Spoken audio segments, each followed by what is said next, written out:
Kia ora, welcome to Talking Dairy. I'm your host, Jack McGowan. Today's episode is inspired by a myth-busting story from the latest edition of Inside Dairy, which explores whether focusing on low heritability traits in your genetic strategy is worthwhile. When we talk about improving herd genetics, high heritability traits like live weight and milk production often take centre stage. But what about traits like fertility and survival, which have lower heritability? Are they worth selecting for? Joining me is Dr. Rhiannon Hancock, a New Zealand animal evaluation scientist, to discuss why even small genetic gains in low heritability traits can lead to significant long-term improvements for our herds. Tēnā koe and welcome back, Rhiannon. Thanks, Jack. Lovely to be here. We had you on episode 75 talking about NZAEL and the work they do with and for farmers. It's well worth going back to have a listen to that one for those who haven't heard it already. For those who haven't met you yet, tell us who you are. What's your background and how did you come to be a scientist in this field? Yeah, I'm a scientist at NZ Animal Evaluation, which is a wholly owned subsidiary of DairyNZ. So one of the things we do at NZAEL is we look after the national breeding objective, and that is to breed animals that efficiently convert feed into profit. And breeding worth, or BW, is the index that we use to measure our progress against that objective. How I got here today, it's a bit of a journey. Grew up in the middle of Auckland, moved to a lifestyle block, had a few cows, really loved cows, loved science, wanted to combine the two. So went to uni to do a bit of both. Kept studying, loved research, loved New Zealand dairy, just kept following that path and ended up at DairyNZ. Very good, thank you. And we're very lucky to have you. All right, so let's get into it. Can you explain what heritability is and why it matters in dairy breeding? Yeah, heritability, it's a measure of how much variation or the differences that we see between animals is due to their genetics rather than their environment. So in other words, it tells us how much of a trait we can improve through breeding versus how much it's influenced by things like management, health, feeding. Traits with higher heritability, like milk production, they show much faster genetic progress, and changes are much more noticeable over a short period of time. So if you're selecting for milk production, you'll see that each generation they'll be producing more milk. On the other hand, traits with a lower heritability that you mentioned earlier, such as fertility, survival, they can take much longer to improve, and you're less likely to see that change each generation of better fertility or survival.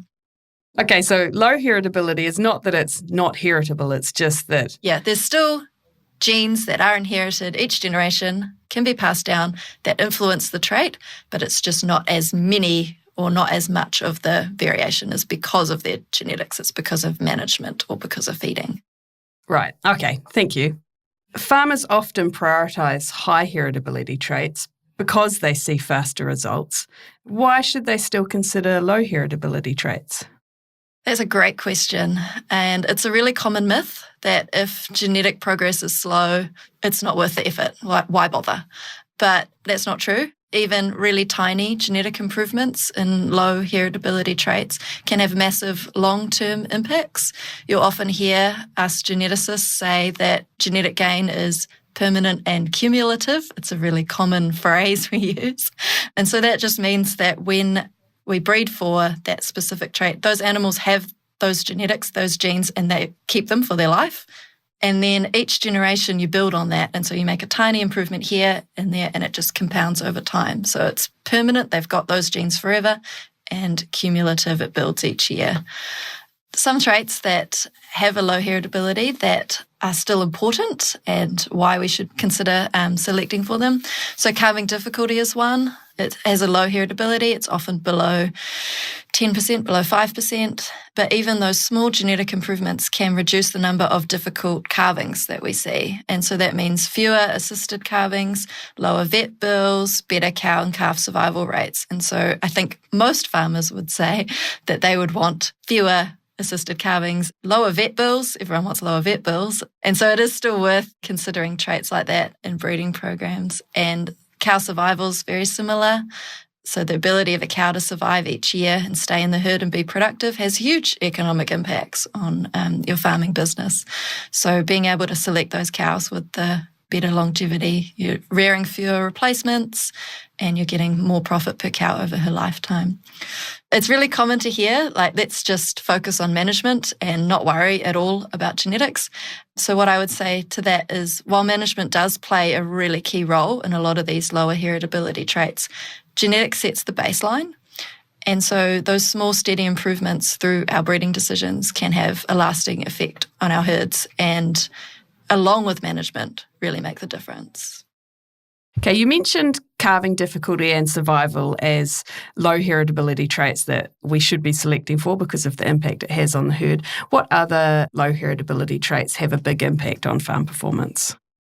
Fertility is another great example of a lower heritability trait. So the heritability sits between 2 to 10%, depending on which aspect of fertility we're looking at, but its impact on herd productivity can be really massive. So thinking 6-week in calf rates or not in calf rates, improving those can have a massive impact on bottom line. So research that we've done at DairyNZ, Pillars of a New Dairy System program, found substantially different reproductive outcomes between heifers that were reared and managed all together, but they were split into two groups of high and low fertility breeding values. So all reared in the exact same environment, but they had real divergence in their fertility genetics. And that research found that there was a 30% difference in 6-week and calf rates between those two groups just because of their fertility genetics. So it's a really clear example of how breeding for lower heritability trait can lead to real measurable gains on farm. Again, fertility is often seen as a management challenge, but genetics still set the potential, and that's clearly shown in that piece of research that a combined approach of using both genetics and good management practices would really deliver best results when we're talking about lower heritability traits. You mentioned at the start breeding worth being the thing that you measure your objectives against. So what role does breeding worth play in ensuring low heritability traits get the attention they deserve? Yeah, so breeding worth, BW, it's an index and it helps us to maintain that balanced focus when we're making breeding decisions. So it ensures that the economically important traits, whether they've got a low heritability or a high heritability, are still getting the attention that they deserve in a balanced manner.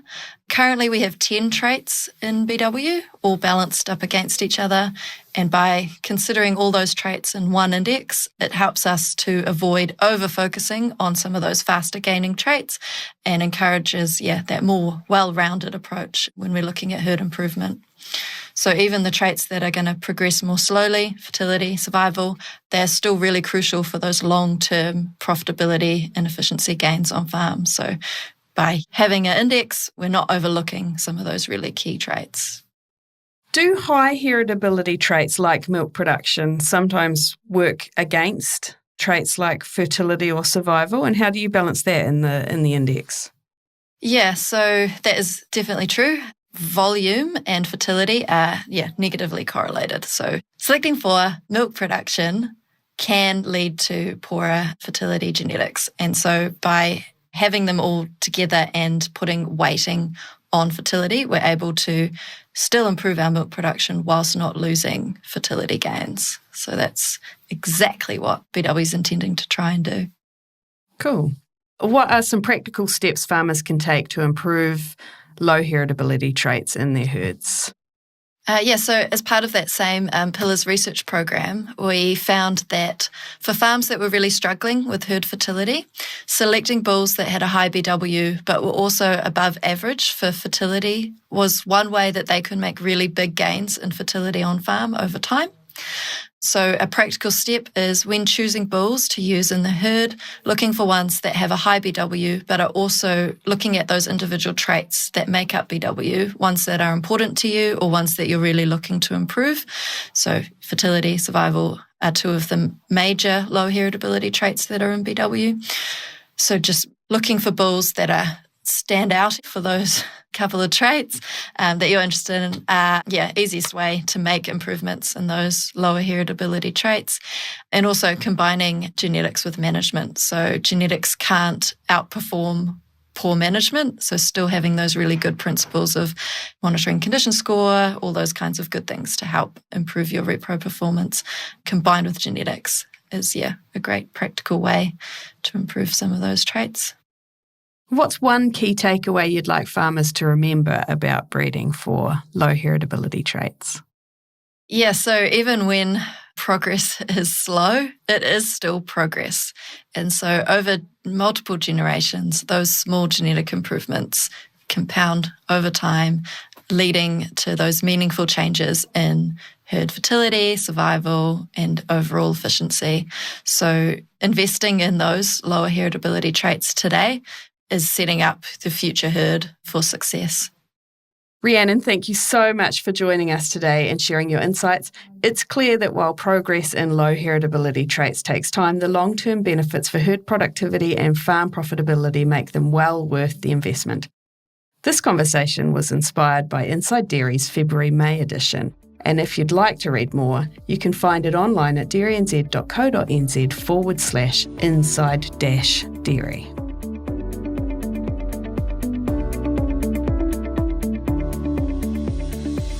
Thanks for tuning into this episode of Talking Dairy. Make sure to hit follow so you can keep up to date with our latest episodes. You can also keep up with DairyNZ News on Facebook, Instagram and LinkedIn, or go to our website and sign up for our fortnightly DairyNZ News emails. As always, if you have any feedback on this podcast or have some ideas for future topics or guests to have on the show, please email us at talkingdairy@dairynz.co.nz. Mā te wā, mō te ora, catch you next time.